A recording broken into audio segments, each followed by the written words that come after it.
이사야서 43장 1절부터 7절까지 말씀을 교독하시겠습니다. 제가 한 절, 여러분이 한 절 읽겠습니다. 야곱아, 너를 창조하신 여호와께서 이제 말씀하시느니라. 이스라엘아, 너를 조성하신 자가 이제 말씀하시느니라. 너는 두려워 말라. 내가 너를 구속하였고 내가 너를 지명하여 불렀나니 너는 내 것이라. 내가 물 가운데로 지날 때에 내가 함께할 것이라. 강을 건널 때에 물이 너를 침몰치 못할 것이며 내가 불 가운데로 행할 때에 타지도 아니할 것이요 불꽃이 너를 사르지도 못하리니 대저 나는 여호와 내 하나님이요 이스라엘의 거룩한 자요 내 구원자임이니라. 내가 애굽을 너의 속량물로 구스와 스바를 너의 대신으로 주었노라. 내가 너를 보배롭고 존귀하게 여기고 너를 사랑하였은즉 내가 사람들을 주어 너를 바꾸며 백성들로 내 생명을 대신하리니 두려워 말라. 내가 너와 함께하여 내 자손을 동방에서부터 오게 하며 서방에서부터 너를 모을 것이며 내가 북방에게 이르기를 놓으라 남방에게 이르기를 구려하지 말라. 내 아들들을 원방에서 이끌며 내 딸들을 땅끝에서 오게 하라. 같이 합니다. 무릇 내 이름으로 일컫는 자 곧 내가 내 영광을 위하여 창조한 자를 오게 하라. 그들을 내가 지었고 만들었느니라. 아멘. 에베네셀 하신 하나님, 지난번에 우리 새벽 어느 분의 말씀을 듣다 보니까 에베네셀 하신 하나님, 여기까지 도와주시고 인도하신 하나님, 그 하나님이 임마누엘, 나와 함께하고 있고 나와 함께하고 계신 하나님, 그분은 나의 삶을 아시고 나의 미래를 아시기에 여호와 이레, 우리를 때때마다 필요한 것들로 채워주시고 공급해 주시고 함께해 주실 것이라는 것을 우리는 믿습니다. 아멘입니까? 예. 어쨌든 지금까지도 하나님 함께 하신 것을 믿고 앞으로도 하나님이 함께 하실 것이라는 것을 분명히 믿고 믿음으로 끝까지 승리하시겠음으로 축원합니다. 저는 우리 고향이 상당히 저 골짜기입니다. 골짝, 말이 골짜기고 시골이지 상당히 진안, 전라북도 전주에서 수십 킬로 떨어진 그 진안에서 태어났고 어렵게 살았죠. 그런데 제가 초등학교 1학년 들어갈 때 어머니께서 새 운동화를 사주셨어요. 그 당시 운동화 신고 다니는 사람들이 많지 않았거든요. 그럼에도 불구하고 입학 기념일인지 모르지만은 깨끗한 하얀 새 운동화를 아주 진짜 그 당시는 잘 보지 못한 운동화를 이제 사주셨어요. 그 운동화를 신고 이제 학교를 다녔죠.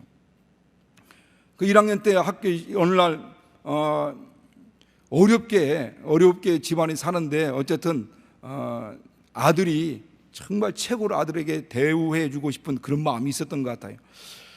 그 당시는 뭐 내가 우리 가정이 잘 사는지 뭐 어렵게 사는지 그런 거 몰랐어요. 나중에 보니까 정말 못 사는 가정이었어요.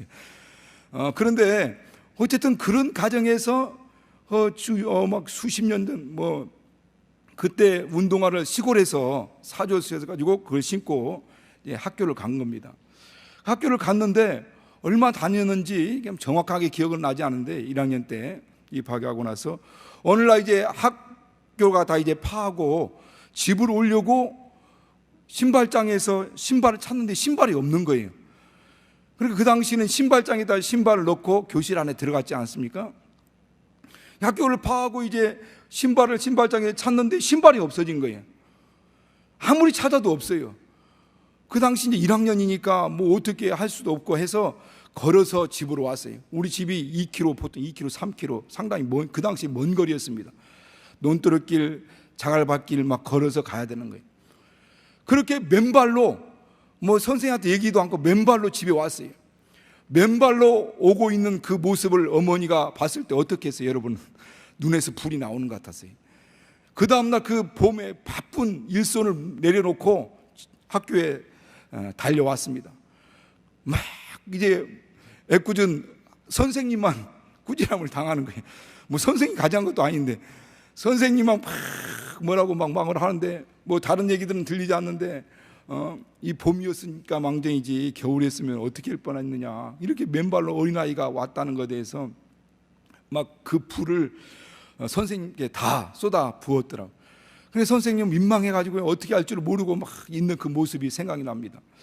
그 당시 상당히 먼 길이었는데 그 맨발로 이제 걸어갔는데 다른 생각은 안 나고 그 논두렁길을 가는데 그 흙이 이 발가락 사이에 매끈매끈한 흙이 발가락 사이에 오는 이 감촉을 지금도 잊지 못해요. 그러니까 뭐 전봇대도 있고 막 좋은 기억만 있는 것 같아요. 종달새가 전봇대 전선에서 막 울고 있는 부르짖는 그런 소리. 그리고 논두렁길을 가는데 그 막 부드러운 흙이 막 그 발가락 사이에 막 올라오는, 여러분 느껴보셨나요?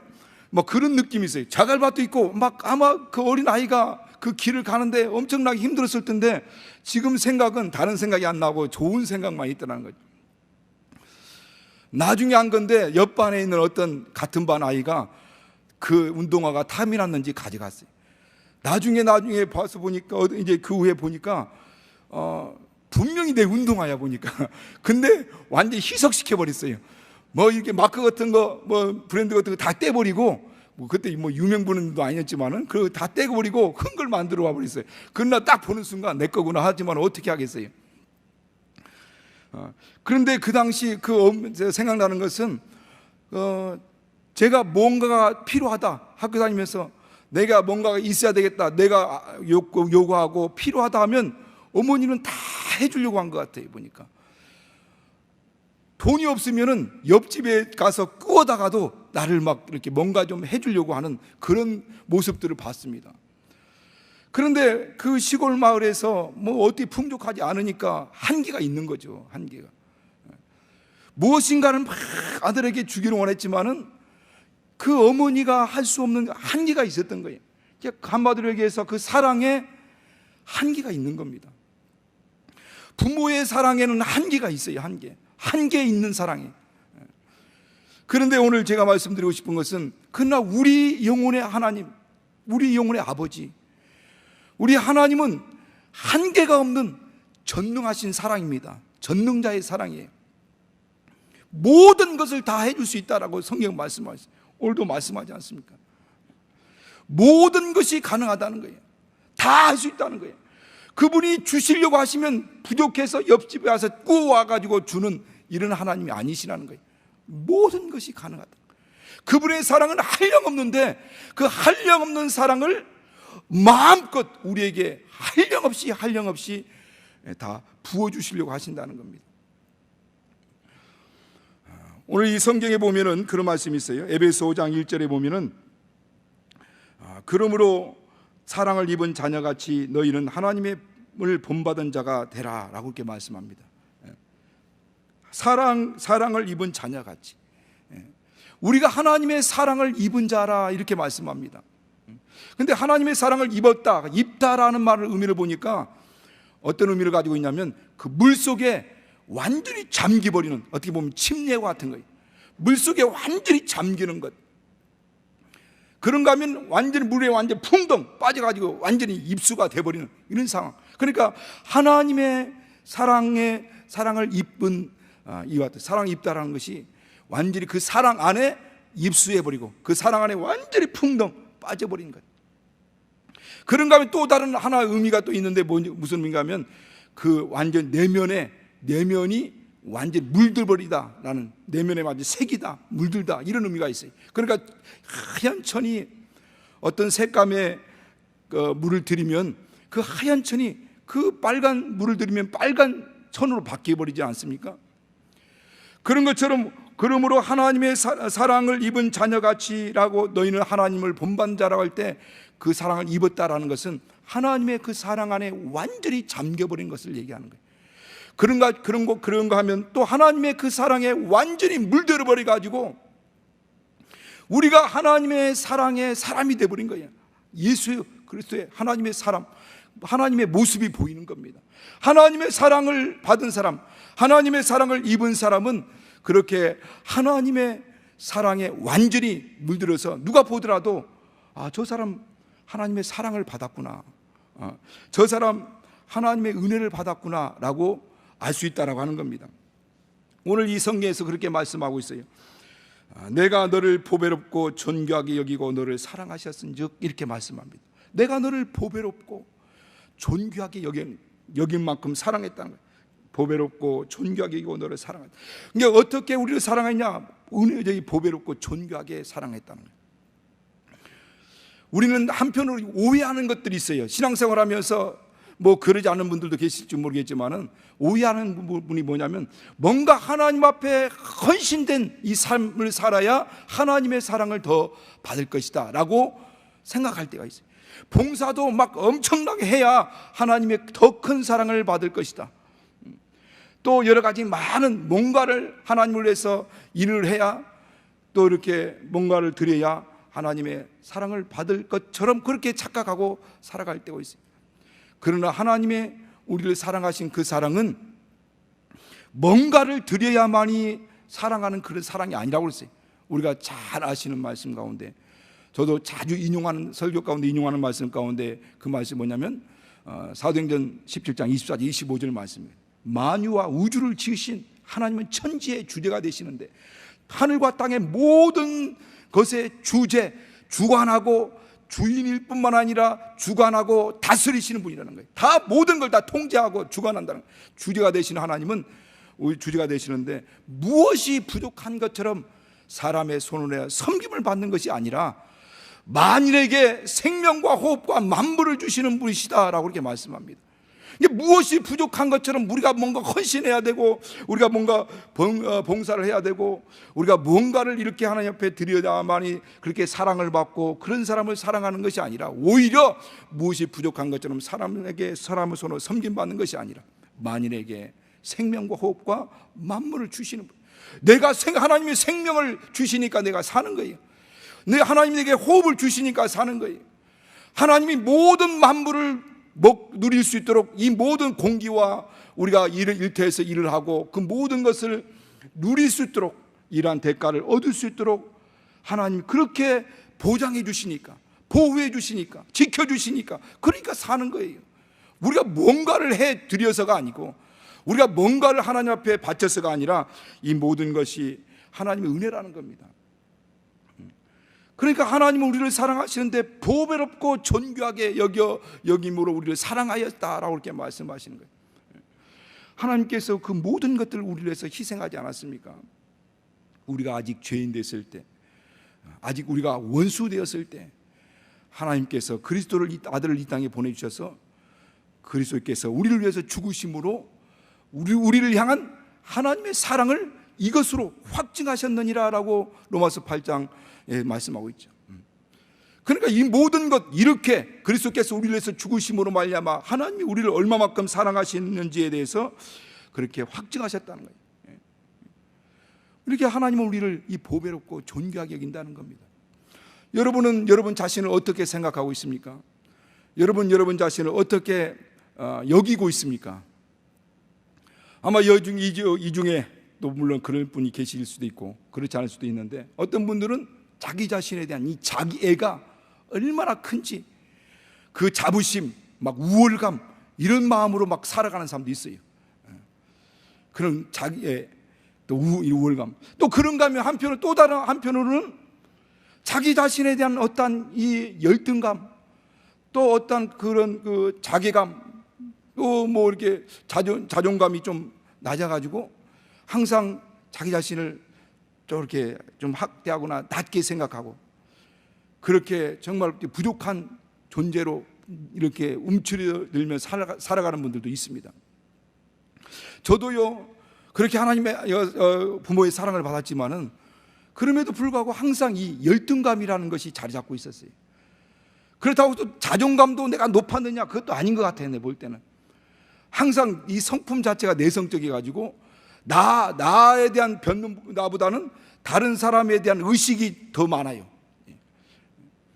나만 그래서 열등감이 이렇게 많은 줄 알았는데 제가 어떤 책을 읽다 보니까 그 미국 심리학자 맥스웰 말치라는 그 박사가 하는 얘기를 인용해 보면은 여러분 거기도 다 아마 보신 분도 계시겠지만 이 세상 사람들 95%는 다 열등감을 가지고 살아간다는 거예요. 그 열등감을 느끼며 사랑한다는 겁니다.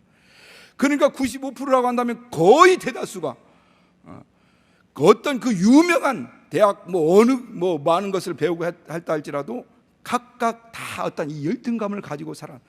저만 그런 거 아닌 것 같아요, 보니. 그런데 그 열등감의 근원이 어디부터 나오는가? 왜 이렇게 사람은 열등감을 가지고 살아가는가?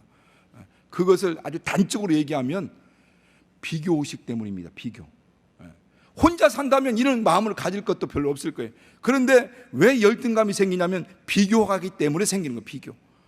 다른 사람과 비교하기 때문에. 그런데 왜 이렇게 이런 비교하게 되느냐? 이렇게 비교를 통해서 왜 이 열등감을 갖게 되느냐면 그 가장 근본적인 것은 뭐냐면 어디부터 나오냐면 그것은 바로 이 잘못된 이 가치 기준 때문에 오는 겁니다. 그 가치 기준을 잘못 세우다 보니까 그 가치 기준에 의해서 내가 열등하구나, 내가 부족하구나, 그래서 열등감이 오게 되는 거죠. 그럼 이 세상 사람들의 가치 기준은 뭐예요? 뭐가 잘났고 뭐가 못났고의 차이의 기준을 가지고 있습니까?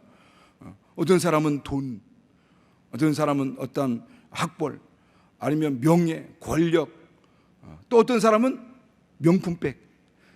이걸 가지고 이 사람이 잘난 사람이고 못난 사람이고 나는 저것도 없으니까. 그래서 돈이 많은 사람 앞에 가면 괜히 이렇게 좀 꿀리고, 그것은 그 돈이 가치 기준이 돼버린 겁니다. 사람의 가치 기준이 돈이 돼버린 거예요. 그러니까 돈이 있으면 그 사람 앞에 가서 뭔가 꿀리는 것 같고, 또 어떤 사람들은 이 지식, 학벌이 가치 기준이 돼가지고 많이 배운 사람 앞에 가면 뭔가 꿀리고 뭔가 자기는 못난 것 같고, 이 학벌이 가치 기준이 돼버린 거예요. 어떤 사람은 어떤 권력이 있고 어떤 명예를 가지고 있으면 그것이 가치 기준이 돼가지고 그것을 가지고 있으면 대단한 사람 같이 보이고, 그것이 없으면 뭔가 가치 없는 존재처럼 보이는 거예요. 명품백을 가지고 있으면 뭔가 대단한 사람처럼 보이고, 없는 나는 가치 없는 것처럼 보이는 거죠. 이게 왜 그게 가치 기준이 돼버렸기 때문입니다. 그러나 여러분, 연세 드신 분도 많이 계시지만은 살아가다 보면 우리가 평준화가 온다고 하잖아요. 그래서 한 50 정도 되면은 지식의 평준화가 오고, 또 한 60대 넘으면 이제 미의 평준화가 온다고 하지 않습니까? 그래서 아무리 얼굴 성형하고 끌어당기고 막 어쩌고 했다 할지라도 숨길 수 없는 두 곳이 있대요. 보이는 곳에서. 어떤 곳이에요? 이 손과 이 목. 손과 이 목은 아무리 성형수술 얼굴 팽팽하게 만들더라도 그건 숨길 수가 없대요. 그러니까 아무리 많이 배우고 못 배우고 하더라도 어느 정도 이제 50대가 넘어가면은 비록 농사 짓는 사람, 아무것도 학벌이 없을지라도 농사 짓는 사람, 농사의 전문성을 가지고 농사의 전문가가 되는 겁니다. 어느 분야에서 거기서 무슨 직장에 생활하든 그 어떤 뭘 하더라도 그 분야의 전문성을 가지게 되기 때문에 그것이 전문가고 그것이 대단한 게 보이는 거죠. 뭐 세상에서 뭔가 배우고 그건 다 없어지는 거죠. 할머니들이 동창회를 가졌대요. 그 나이가 많은 할머니들이 이제 같이 모여가지고 동창회를 하는데, 그 동창회를 하는 가운데 이제 식사를 다 하고 나서 어떤 분은 벌써 웃고 계시네.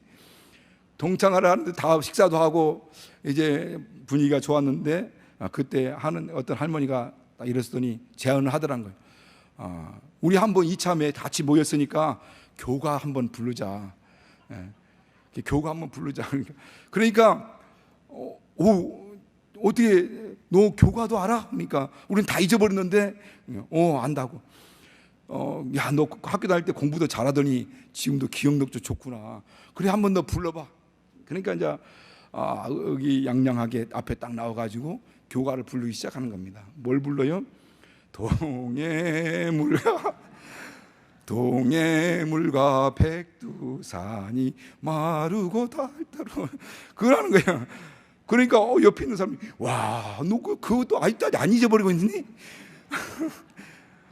안 잊어버리고 있다고? 뭐 대단하다고 그래요. 거기서 막 칭찬을 받았어요. 이제 그 분위기를 이어가지고 집에 왔어요. 집에 와가지고 그 할아버지 앞에 가지고 나 오늘 종창에 가가지고 교가를 불렀더니 막 다들 막 좋아를 하더라고. 막 그래? 어디 당신 교가도 알고 있어? 한번 불러봐. 어떻게 불렀는데? 그러니까 또 의기양양하게 동해물 백두산이 마르고 닳도록 막 부른 거예요. 그러니까 할아버지가 겨울 고개를 까웃하면서 하는 얘기가 이상하다. 우리 교가와 똑같냐고. 그러니까 연세가 들면 다 똑같아지는 거예요. 이렇게 뭐 거기서 거기인 겁니다. 그러니까 뭐 많이 배웠고 적게 배우 뭐 적게 뭐 어디 학교 뭐 나왔다 다 똑같아지는 거예요, 이게.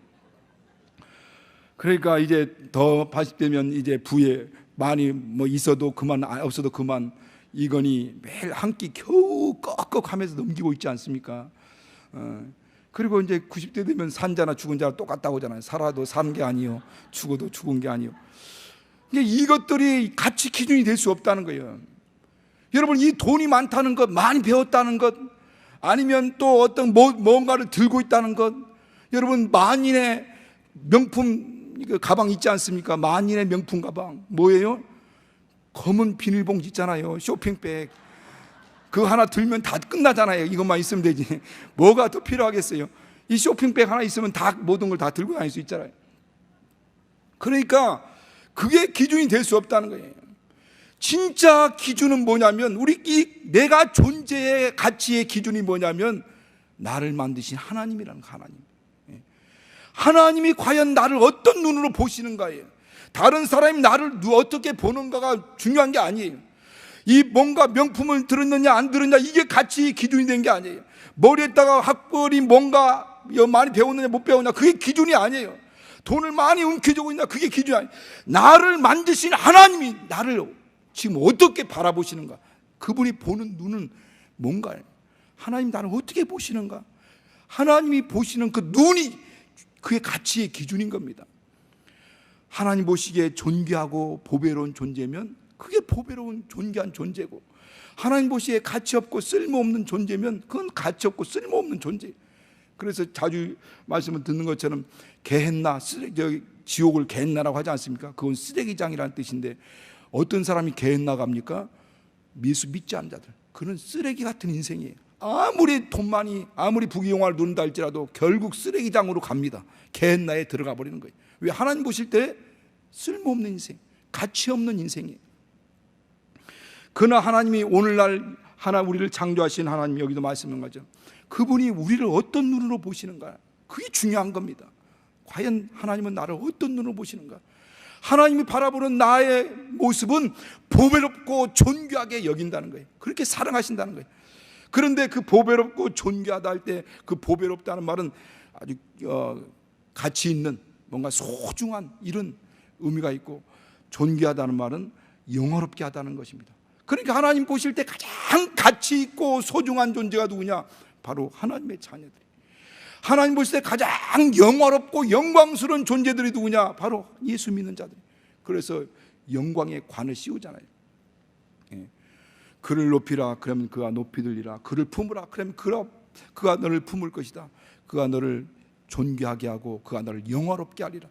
그래서 자녀이면 후사에 그리스도와 함께하는 후사니 그와 함께 영광 받기 위해서 또 고난도 받아야 할 것이다. 이게 우리는 후사, 상속자, 곧 어떤 자를 얘기하는 겁니까? 멸관을 쓰는 자, 왕관을 쓰는 자, 존귀와 영화의 멸관을 쓰는 자들이 바로 하나님의 자녀들, 후사들이.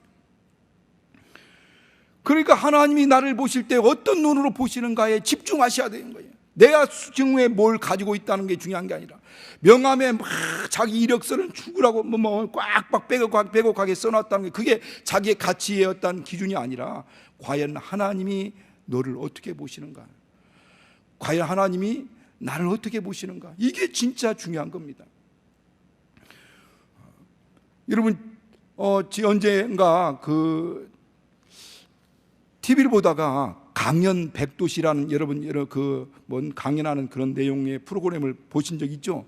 거의 한두 번을 보셨는데, 그러나 그 강연을 보다가 그 프로그램 강연을 듣다가 거기에 김희아라고 하는 그분의 이제 강연을 듣게 되는데 막 너무 감동돼 가지고 눈물이 나오더라고.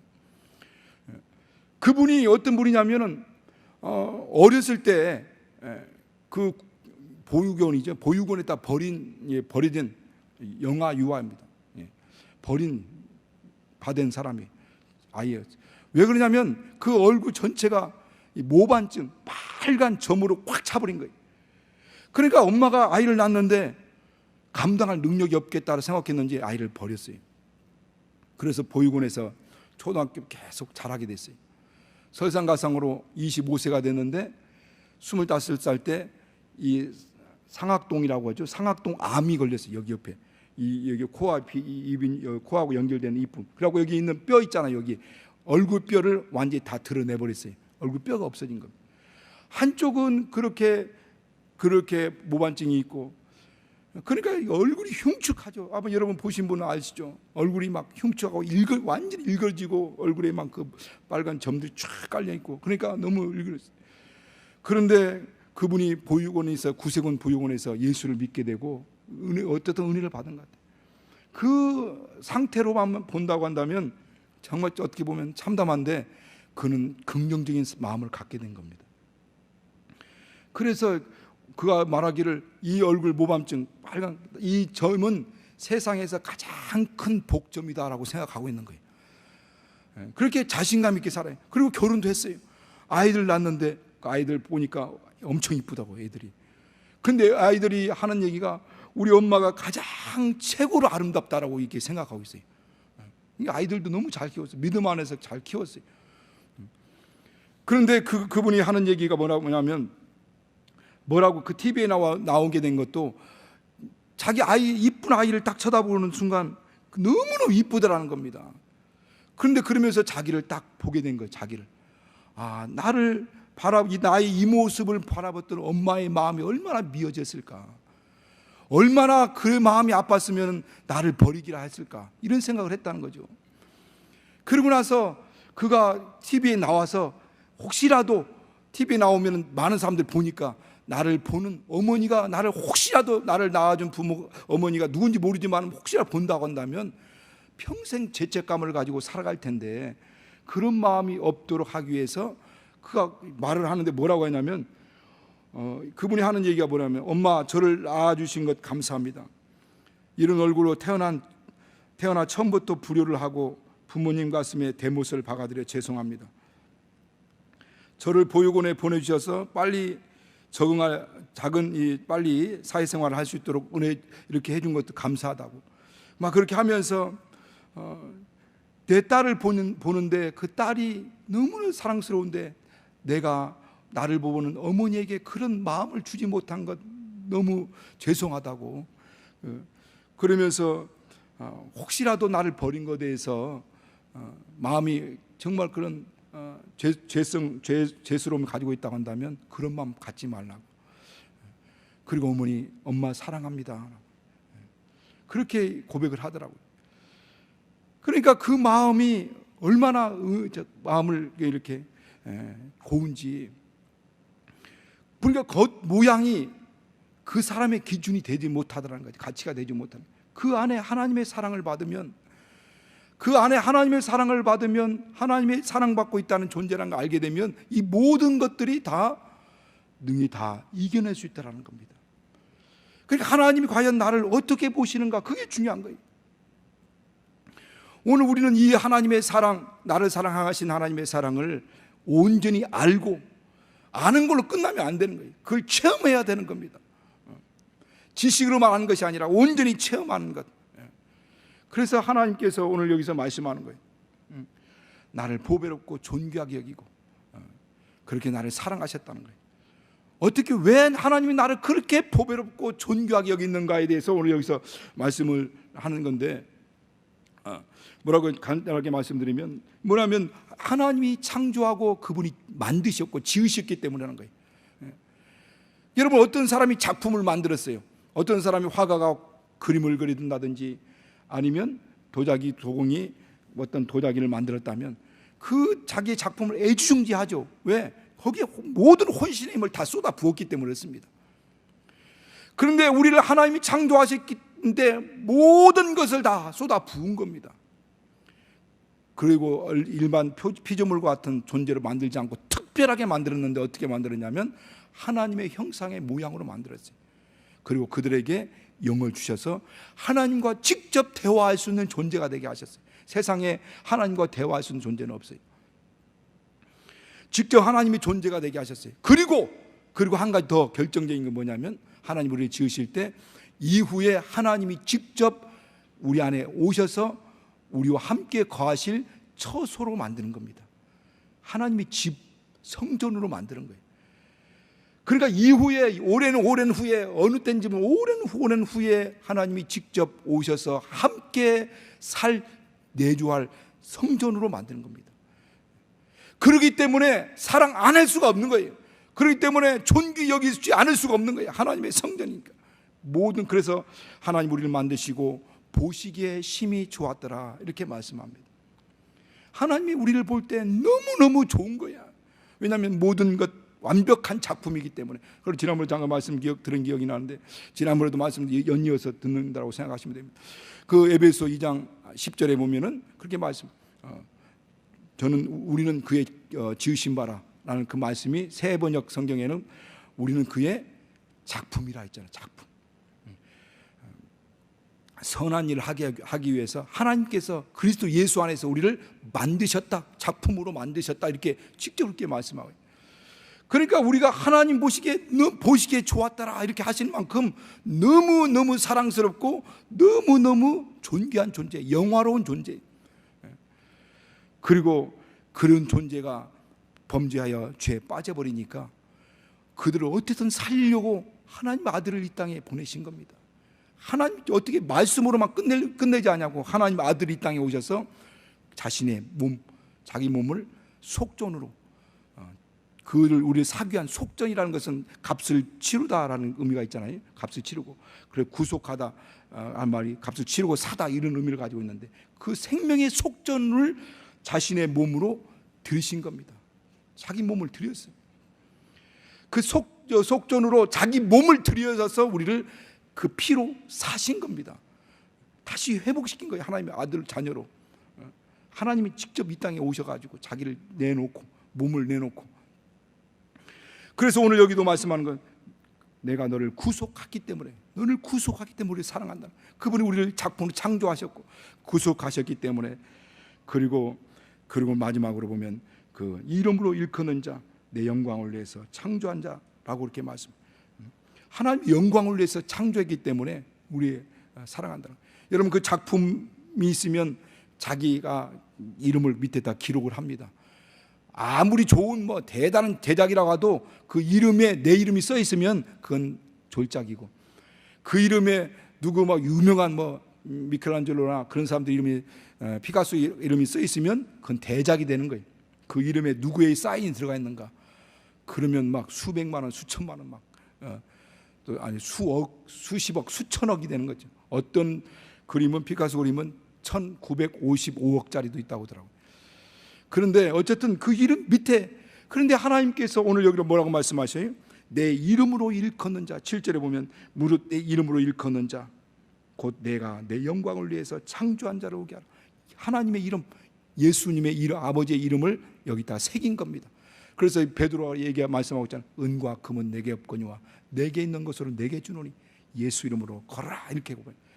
그러니까 예수 이름으로 내 이름이 성전에 기록된 겁니다.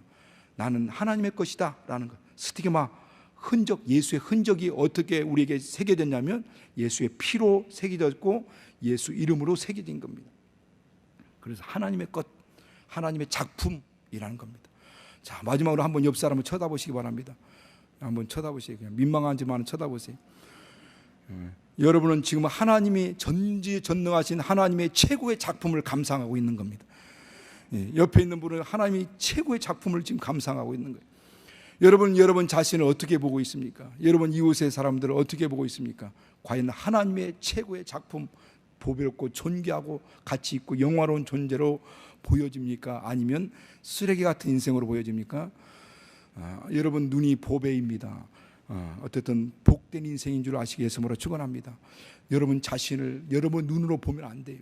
여러분 자신을 세상적인 기준에 의해서, 가치에 의해서 보면 안 되는 겁니다. 여러분의 눈을 여러분이 봐야 될 그 눈은 하나님의 눈으로 보셔야 되는 거예요. 이건 영원히 변함이 없습니다. 영원히 변절되지 않습니다. 이렇게 하나님의 사랑받는 존재란 걸 알고 오늘 여기서 본문에서 말씀한 것처럼 내가 내 영광을 위해서 창조한 자들 내게 오게 하라 하신 말씀처럼 일평생 정말 하나님을 기쁘시게 하고 하나님을 영화롭게 하는 믿음의 사람들 다 되시길 예수님으로 축원합니다.